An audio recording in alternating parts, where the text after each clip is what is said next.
Well. How about them Celtics? All right, I ain't gonna jump out the window and say it's gonna be a sweep. However, Boston looked hella dominant, but we've seen this in the playoffs. We've seen this in playoff and finals games before. We've seen one game absolutely smoke the other. So we're not gonna jump out the window. However, I will say this: if Porzingis remains healthy, if both teams stay healthy, it's going to be very difficult for Dallas to beat Boston four times. Because Porzingis is a straight mismatch. I didn't expect him to play so well coming off an injury. Um, I actually threw him in the lineup that actually won, but I wasn't really thinking nothing of it. I just wanted to like cover cover cover my bases, but he actually turned out to be a very good play. But in real life, he's absolutely a mismatch for Dallas. Um, if everybody stays healthy, series is already over. I already like Boston because I think they're the best team in the league.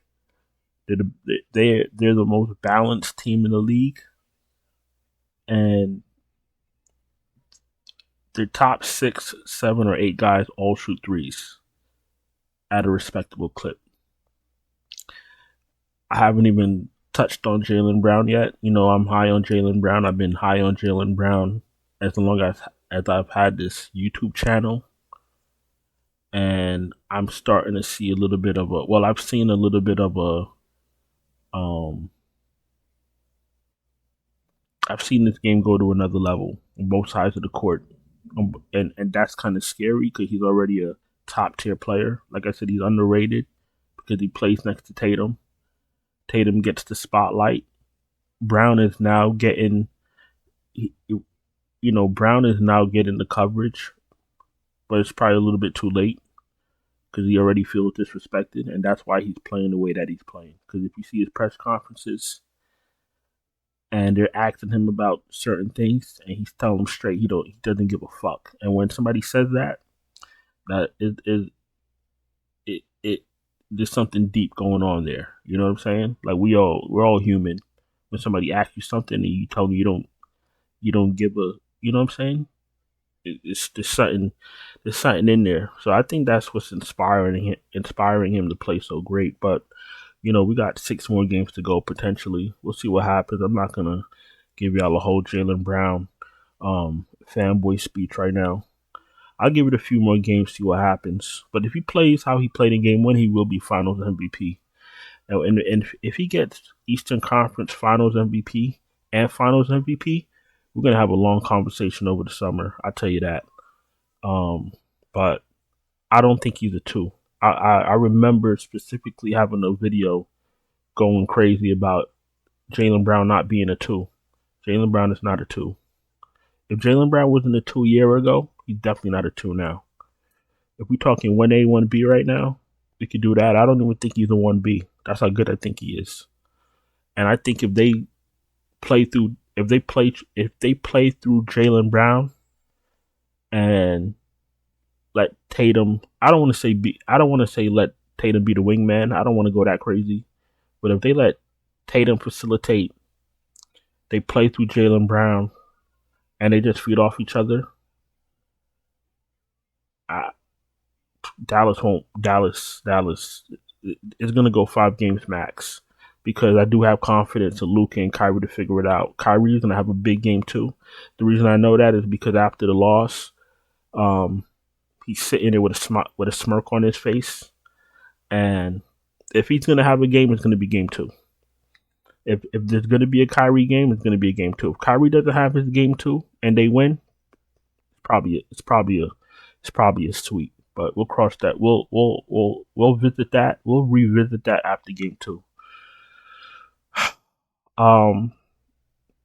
Captains stay the same for game two. Luka, Tatum, Brown, Kyrie, Derek White, Drew Holiday. I'm not going to go crazy with Porzingis again because he's probably going to still be on a minutes limit, maybe 20, 25 minutes. I'm not going to game log watch and be like, oh, he had a great game and just shove him all my lineups. I'm going to still take the same approach. He was very what's the word I'm looking for? He was very I can't think. He hit almost all his shots. That's what I'm trying to say. 8 of 13. He was hitting everything he was throwing up, and that's not normal in an NBA game. I don't expect him to go 8 for 13. You know what I'm saying? So Porzingis will absolutely still be in my lineups, but I don't think I will play him in my captain spot at 12.9K. I'd rather play Drew Holiday and Derek White, who's going to potentially play 35, 36, 37 minutes. What did Derek White play in game one? Derek White played 35 minutes exactly. I favor players that are going to be on the court more. Drew Holiday, 35 minutes.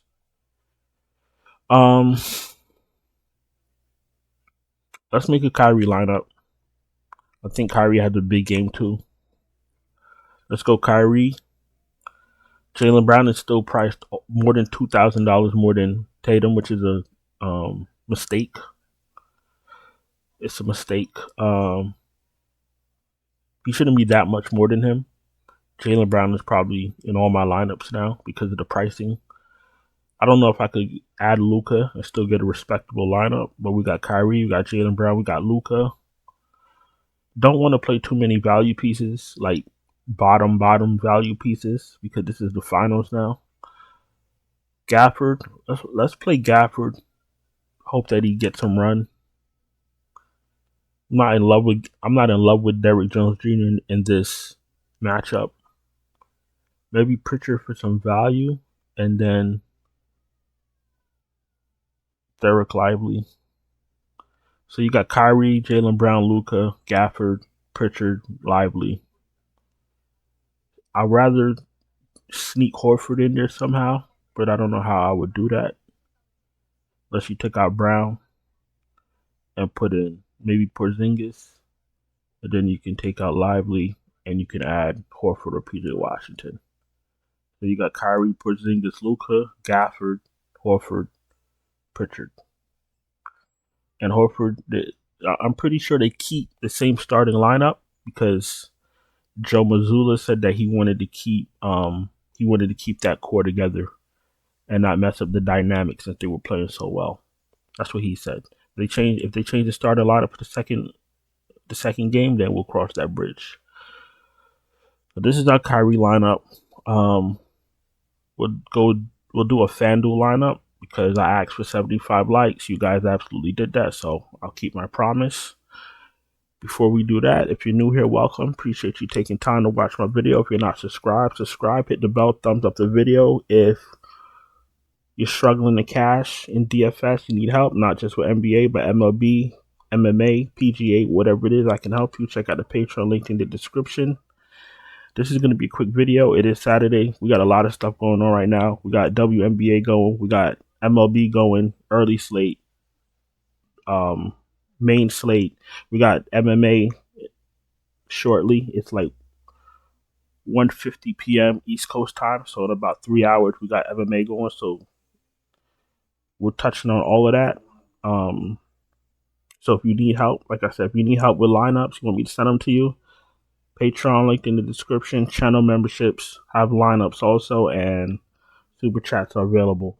Let's go to FanDuel. Let's get a lineup going. Let's get out of here. Just a little bit of a reminder: when I build these lineups for you guys, I'm not building a end all be all lineup that you're just gonna shove into a contest and win lots of money. This is so you can see my player pool, so you can see, so it could, it could spark some ideas on how to build a lineup. What I would do is I would always try to, if I were you and you were playing these lineups, I would try to pivot on one player, so you're not duping lineups. You're gonna dupe lineups anyway in a final showdown, but if you want less of a dupe lineup, I would just try to think outside the box. You know what I'm saying? MVP game 2. what I always try to do is figure out the game script, figure out how I think the game is going to go, and then I play players to reflect that. I know I say that every other video, but sometimes we get new viewers, and I just try to, let them know where I'm coming from. MVP game 2. I think Luka has a big. Okay, this is the thing. Let me just be honest. Let me just be clear as day. I still think Luka's the best. Nah, I'm not gonna say I think Luka's the best player in the NBA right now. That's You can debate it all you want. It's fine. I don't care about all that.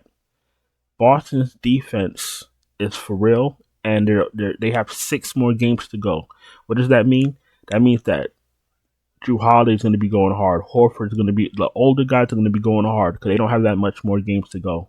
It's going to be very difficult for Dallas to beat these guys. However, I still think Luka puts up gaudy numbers. I still think Kyrie has a spectacular game too. And I think Boston is just business as usual. That's what I think. And Tatum's going to be better. That's what I think for game 3. I mean, game 2. I think you got to play. I don't think you have to play, but I think you're pretty safe with throwing Luke up there. You see FanDuel.